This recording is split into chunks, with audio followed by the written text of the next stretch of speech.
और मार काट एक दूसरे ने काट दें मार दें जैसे हाहाकार मचा रखी है। हिंदू मुसलमान का झगड़ा, हिंदू हिंदू का झगड़ा, कि तो मुसलमान मुसलमान का दुश्मन, राजाओं की लड़ाई, कि तो फ्लड आ गया कहीं पर एक्सीडेंट दुर्घटना में इसने कति बुचड़ खाना बना रखा है 21 ब्रह्मांड।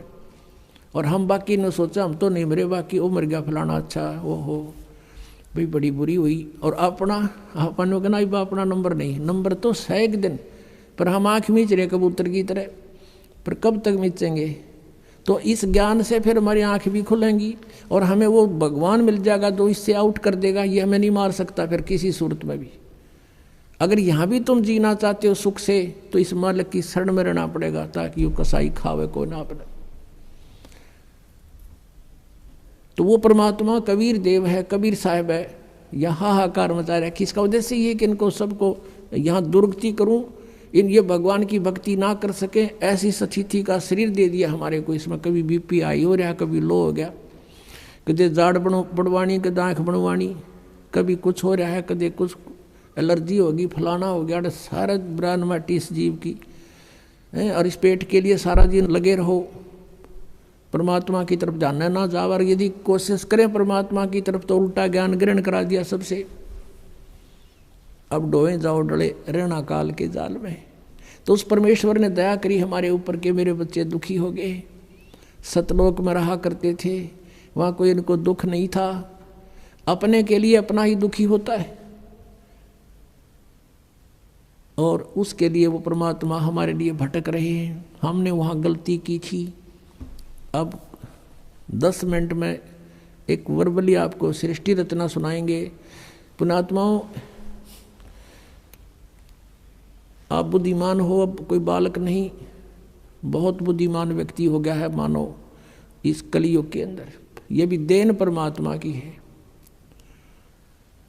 तो आप जी ने बहुत गहराई से सोचना पड़ेगा इस दास का उद्देश्य क्या है, और परमात्मा सतलोक से चल के इस गंदे लोक में क्यों आया, क्या आवश्यकता थी उनको। क्योंकि वो हमारा पिता है। हम हमारे साथ यहाँ धोखा करके हमें रोक रखा इस काल ने, और अपने के लिए अपना ही दुखी होया करे। परमात्मा कहते हैं कबीर देव जी कि मैं रोवत हूँ सृष्टि को, और ये सृष्टि रोए मोहे। और गरीबदास जी जिसको परमात्मा मिले थे आकर, आदरणीय गरीबदास साहिब जी को, वो कहते हैं जैसे तुलसीदास जी ने रामायण को लाखों वर्ष के बाद एज इट इज लिख दिया लोकोक्तियों के माध्यम से, चौपाइयों के माध्यम से, ऐसे ही आदरणीय गरीबदास साहिब जी की दिव्य दृष्टि खोल दी भगवान ने। सतलोक दिखा गए, सचखंड दिखा गए, छोड़ दिया। उसने परमात्मा की जो महिमा अपनी वाणी में बोली है, क्या बताई है। कबीर साहब कहते हैं मैं रोवत हूँ सृष्टि को, और सृष्टि रोए मोहे।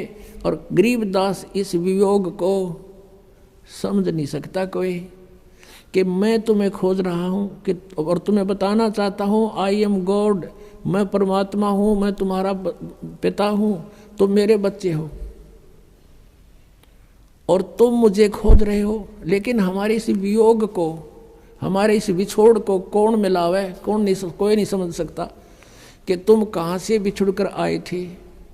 आज मैं कह रहा हूँ मैं भगवान हूँ, तुम भ्रमित कर दिए काल के दूतों ने। तुम कहते हो नहीं भगवान निराकार होता है, वेदों में भगवान निराकार लिखा है, भगवान साकार हो ही नहीं सकता। तुम मुझे खोज रहे हो, मैं तुम्हें ढूंढ रहा हूँ, कि मैं बताना चाहता हूँ कि मैं परमात्मा हूँ। अब ये सृष्टि कैसे रची गई। परमात्मा समर्थ है। सबसे पहले केवल परमात्मा थे, उन्होंने अपनी वचन शक्ति से ये परमात्मा पहले अकय लोक को स्थापित करके, उसमें उत्पन्न करके, प्रकट करके अकय लोक में रहते थे। वहाँ केवल अकेले भगवान ही रहते हैं, वो परमेश्वर की राजधानी है, उसमें दूसरा कोई नहीं जा सकता। उसके बाद अकय लोक के बाद परमात्मा ने अपने नीचे के 3 लोक और उत्पन्न किए। अगम लोक, उससे नेक्स्ट अलख लोक, और उससे नेक्स्ट चौथे नंबर का सत्यलोक।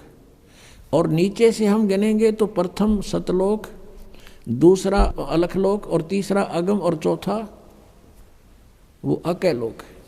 जैसे अभी आपने ऋग्वेद मंडल नंबर 9 सूक्त 96 के मंत्र 19 में पढ़ा कि वो तुरियम धाम, वो चौथा धाम है, वो अकय लोक है, समुद्र की तरह है, यानी समुद्र सभी जलों का स्रोत होता है, ऐसे वो परमात्मा का जो अकय लोक है सभी का स्रोत है। वो उसी परमेश्वर ने फिर 4 अन्य रूप धारण किए। एक रूप में वो अगम लोक में आके अगम पुरुष नाम से विराजमान हुए, और अलख लोक में आकर के अलख पुरुष, और सतलोक में आकर के वो सतपुरुष नाम से, यानी उपमात्मक नाम है उस परमात्मा की, उपाधि के नाम है ये। उनका रियल नाम कबीर देव है, वो कबीर साहब है। जैसे कुरान में अल्लाह अकबर कहते हैं, अल्लाह कबीर, अल्लाह अकबीर, अकबर, अकबर कहने लगे उसको अकबर, वो कबीर है।